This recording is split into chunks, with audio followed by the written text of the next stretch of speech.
Hello, Hill City, and thanks for joining us online. This is a week of house church, and so you can join us online through this video in our discussion about letters to the church of Sardis, or you can join us in house churches. If that's something you're interested in, please just post below or email us, message us through wherever you are online.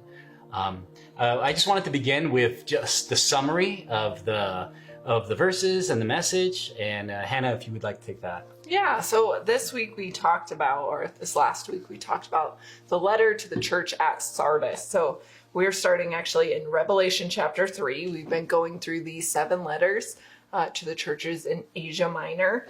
And the church at Sardis is really a unique letter because Jesus does not start with words of encouragement. Yeah. And so if you've been following along with us, you know Jesus always starts with words of encouragement to the church, and then there's something like nevertheless or but, and then goes into some exhortations or some rebuke. But, and unfortunately, with the church at Sardis, Jesus starts with the bad news first, which is bad. And so he talks about them having a reputation for being alive, but in actuality, because he knows their deeds, he knows that they are dead. So he encourages them to wake up, to strengthen what remains, and then to remember what they have received and heard so that they can repent. He reminds them that he's going to come like a thief in the night, and so they need to be watchful and waiting. And then he also says there are some who haven't given in to this death, to being dead in their faith. And for them, for those who keep following him, he's never going to blot out their names from the book of life. So in the sermon, we just talked about how we see this in the modern era. The letter to the church at Sardis is sometimes, at least I've heard it, most often equated with sort of the North American church. And that's not true across the board, but just that idea of making a name for yourself and judging success by different metrics than Jesus would have us judge success and life by. And in actuality, producing some really dead fruit. You only have to look at the news from the past couple of years to know that there has been faith leader after faith leader after faith leader who have fallen into scandal because of just crazy things they were doing, evil things that they were doing, and often taking advantage of the people under their care. And so it's really important to self-examine and judge in our own lives. Are we using false metrics in our own communities? Are we using false metrics of success instead of focusing on what Jesus calls alive? And that was pretty much the message. Yeah. Was there one thing that you felt really stood out to you from this letter? Just, I would say one of the biggest things for me is like, you are known for being alive, but you're dead. Mm-hmm. Like, that like stopped me in my tracks for myself to even analyze, like, am I known as such a way, but the way that God knows me is that the truth is behind all that is trying to make a name for myself or trying to figure out my own identity instead of like this obedience and this trust in God. And I was also thinking like, are we known for the right measurements? And one of the big measurements is like love. Like, are we known for love? What are we as an individual and as a church known for? And are we counting the right things? Or are we really trying to make a name for ourselves? Yeah. Yeah. And I'm still working through that. Am I here, or am I projecting through life, trying to make a name for myself? Or am I trusting God? Because it really takes me back to the Sermon on the Mount in Matthew 6. Am I trusting God, or am I worrying about so many things? What I'm going to wear, what I look like, what I'm going to eat, what my life's going to look like, because I don't trust Jesus at the end. So I have to make a name for myself. And as I was reading through the Beatitudes this week, I was like thinking how much stress so many people are under, and that I was reading it because I was feeling a lot of stress and I needed to breathe and get back to the place where, do I trust Jesus with my moment? do I trust his way about my life, or do I have to make a name for myself? And I'm not totally positive where I sit, and I'm still struggling in this moment. And I know there's moments in my past where I was like, I don't care.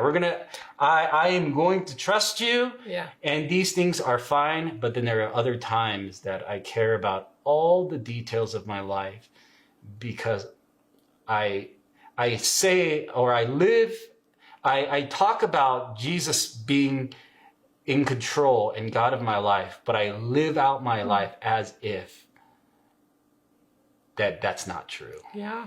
Yeah. So that was some It's conviction true for me. all of us. Yeah.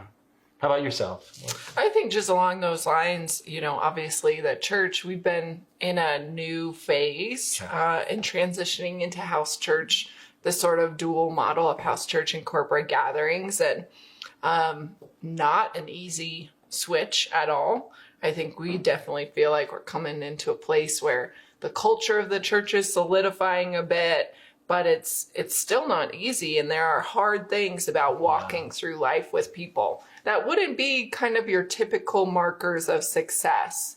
I don't know if, steering through a conflict well, or coming to resolution with somebody that you're in forced proximity with, or, showing love and forgiveness to someone who's hurt you. I'm not sure if those things would be listed as markers of success on a church, some sort of big church metrics model. Yeah. It's more about, how many butts do we have in the seats? How much are people giving?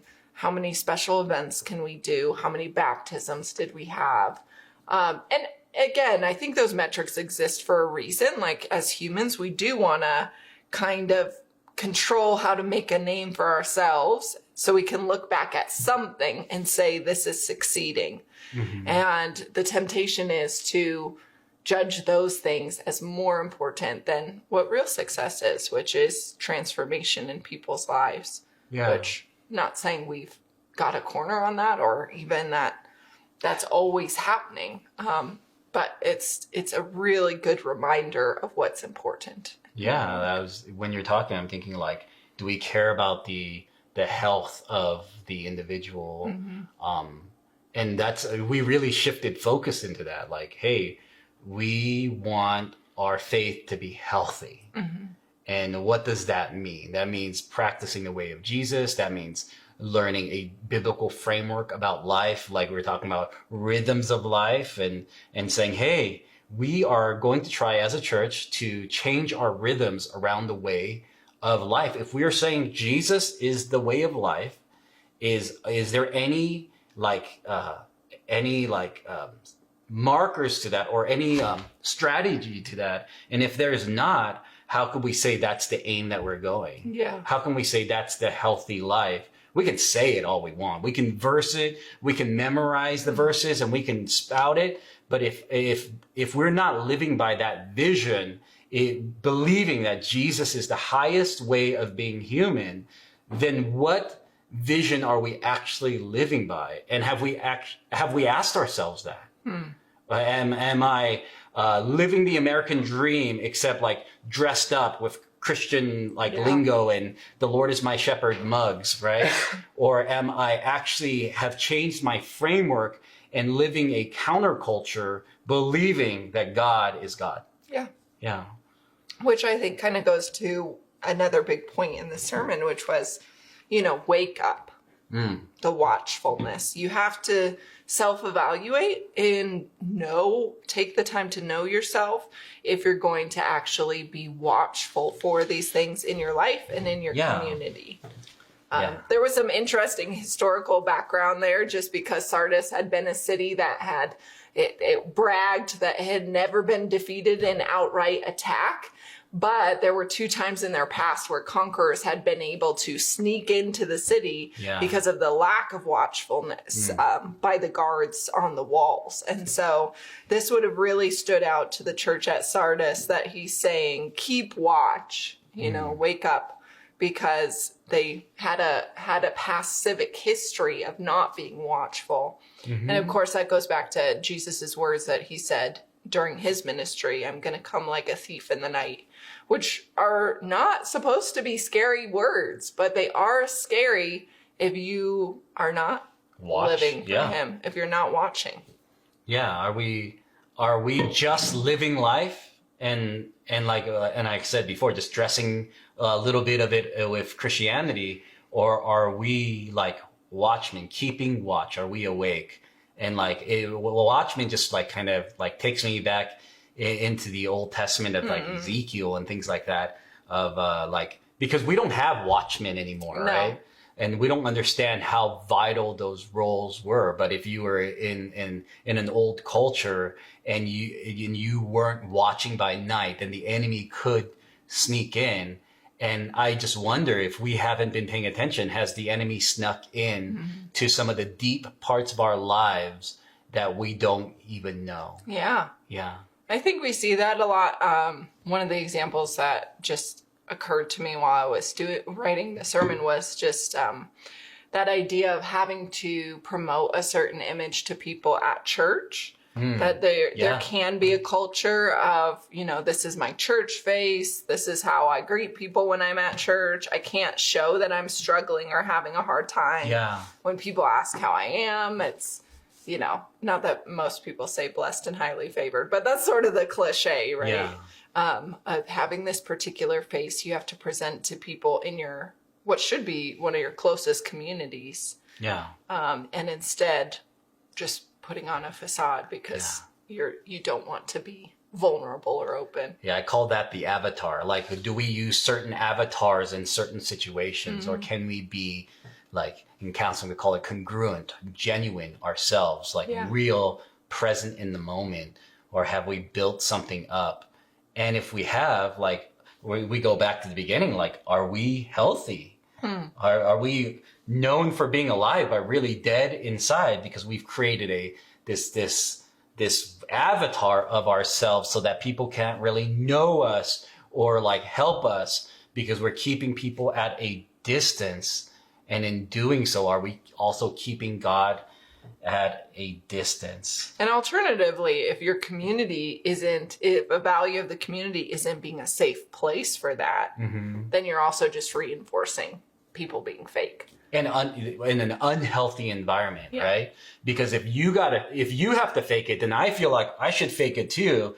And then we're all just lying, like, oh, how are you doing? Oh, I'm blessed. Things are great. I feel like it's already like ingrained into American culture. Yeah. But I feel like in the church culture can take it up a notch due to maybe just the models that we've seen before of people having their lives together. But guess what? No one has their life together. None, zero people have their life together. And if you think so, you just don't know them that well. We are all in need of God's grace every moment of every day, which is one of our values as a church. And I think we should turn to that. Yeah. Yeah. So you've got to practice radical honesty with people, in safe places. Obviously, there are some places where that isn't safe, and we have to keep watch. We have to self-evaluate what's going on. Yeah, and it just reminds me, like, where are you known? And is your church a place that you are really known? Because being known is absolutely needed, because you could be surrounded by so many people and be absolutely isolated, and long term, you won't make it. You won't. Yeah. So back to keep watch. And finally, tell me a little about the book of life, like how you describe that. Oh, yeah. So the book of life, I think if you've spent any time in church, that you kind of have this picture in your mind of God having like this big old book that all the names of believers are written in. Not a literal book, but probably referencing some rolls or registers that were kept in ancient times. Synagogues would have registers. Yeah. So if you were a Jewish member of synagogue, then you would have your name in that book. And if you became a Christian, like many Jewish people did at this time in the early church, then your name would be blotted out of that register. And then there were Roman registers that kept lists of all the Roman citizens. So if you were lucky enough to have Roman citizenship like the Apostle Paul did, and you got all the rights and privileges of being a citizen, which meant, there were certain punishments that weren't allowed. You were allowed to appeal to Caesar like the Apostle Paul did. And then you were kept from enduring crucifixion. Roman citizens could not be sentenced to crucifixion because it was such a humiliating and painful death.